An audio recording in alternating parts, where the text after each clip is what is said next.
నాగ చైతన్య తన రెండవ వివాహం గురించి తన మనసులోని భావాలను పంచుకున్నారు. చైతన్య మాట్లాడుతూ, శోభితతో నేను కొత్త జీవన ప్రయాణాన్ని ప్రారంభించడానికి చాలా ఉత్సాహంగా ఎదురుచూస్తున్నాను. అన్నపూర్ణ స్టూడియోస్లో మా తాతగారి విగ్రహం ముందు వివాహం జరగడం మా కుటుంబానికి ఎంతో గౌరవంతో, భావోద్వేగంతో కూడుకున్నది.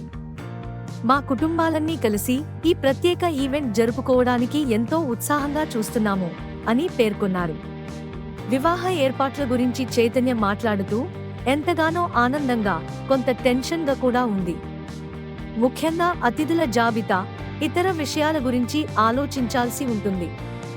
కానీ మా కుటుంబం, మిత్రులు అందరూ కలిసి ఈ వేడుకను విజయవంతం చేయడానికి ఎంతో కృషి చేస్తున్నారు అని వివరించారు.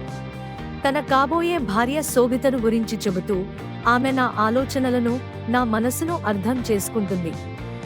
మా జీవన ప్రయాణం చాలా అందమైనదిగా ఉండబోతుంది అని చెప్పారు. ఈ వివాహం తెలుగు సంప్రదాయ రీతిలో కుటుంబ సభ్యుల సమక్షంలో స్నేహితులతో కలిసి జరగనుంది. విదేశీ వెడ్డింగ్ డెస్టినేషన్లను, ప్రముఖ డిజైనర్లను లేకుండా ఇల్లు దగ్గరే ఈ వేడుక జరగడం మాకు ప్రత్యేకమైన ఆనందాన్ని ఇస్తోంది అని అన్నారు. చైతన్య, శోభిత ధూళిపాళ డిసెంబర్ 4న వివాహం చేసుకోబోతున్నారు. ఈ జంట ఆగస్టు 8న ఎంగేజ్మెంట్ చేసుకున్నారు. ఈ వివాహం హైదరాబాద్లోని అన్నపూర్ణ స్టూడియోస్లో జరగనుంది. ఈ స్టూడియోను చైతన్య తాతగారు, లెజెండరీ నటుడు అక్కినేని నాగేశ్వరరావు గారు స్థాపించారు.